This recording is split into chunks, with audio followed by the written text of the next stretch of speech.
Good morning, everybody, and welcome to Cooperstown, North Dakota. Jerry Rosin, and I'm here to talk to you today a little bit about Beethoven's Fifth Symphony, the fourth movement, from page 75 unto the end. But I think in order to do that, we need to know a little bit of history about Beethoven, and I'm going to talk a little bit about the history of the symphonies, and then I'm going to move into the movement itself, uh, some general principles about the movement, and then I'm going to talk about my section, page 75 to the end. The symphony, this is Beethoven's first minor key symphony, according to my research. It was initially sketched in 1804. It was finished in 1808, and then it was premiered on December 22nd of 1808 at the Theater an der Wien in Vienna. It was an all Beethoven concert. Everything that happened in that concert was a piece of Beethoven's work. He had the Sixth Symphony. He had the Fourth Piano Concerto. He had two movements from his Mass in C. There was another movement that happened there.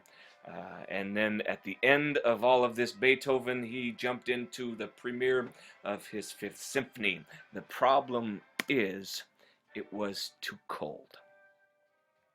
People thought there was no heat in the hall. They hadn't budgeted enough in the budget to pay for the heat, so people didn't listen. Well, they probably listened, but they didn't have enough energy.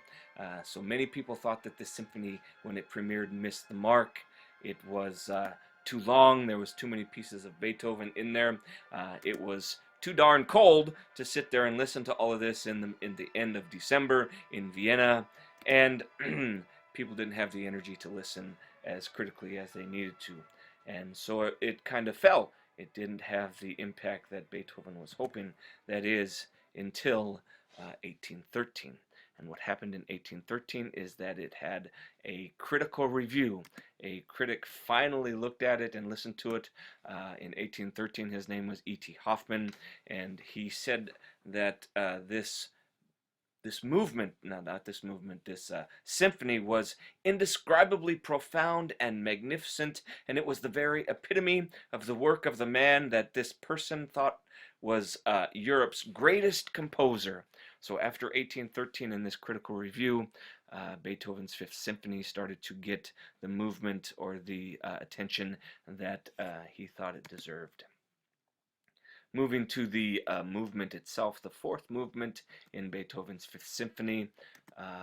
In general, it follows the sonata principle.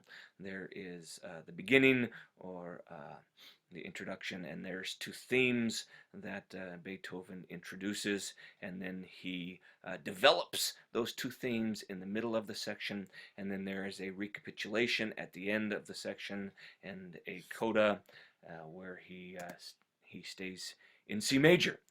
My section is all in C major.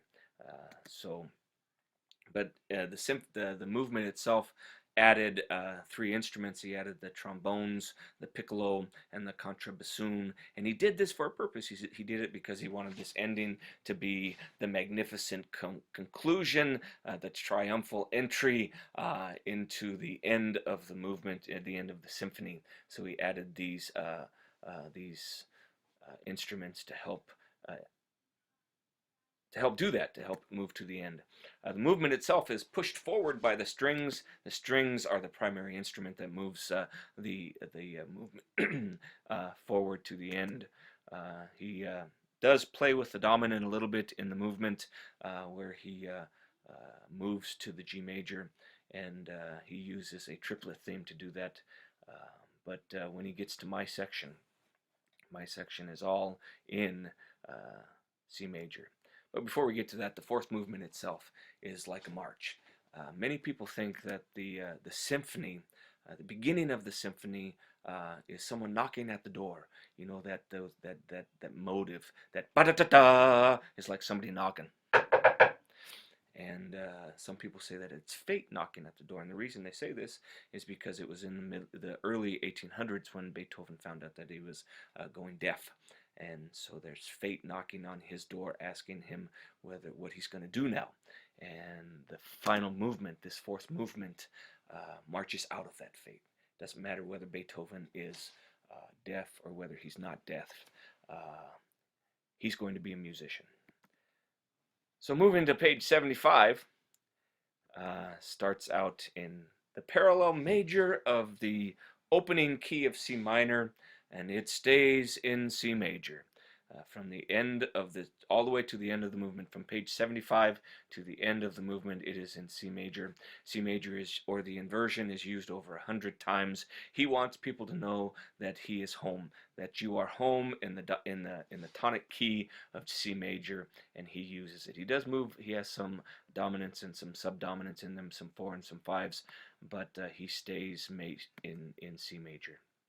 He does play a little bit with G, and he tries to trick the audience or the listener into thinking that he's moving to G, and he does this with some secondary dominance. He uses a 7/6 of 5 to move to 5, but he doesn't go to G. He stays in C major.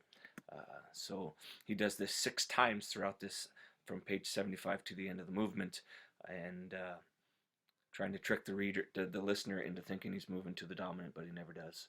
And he does this through suspension. We'll talk a little bit about that in just a bit. There's also some sequencing. He uses some sequencing to try to trick the listener into thinking he's moving to a different key, but he doesn't. He stays in C major. This is an instance of that sequencing that happens in the woodwinds, and it's really cool to listen to, but he stays in C major.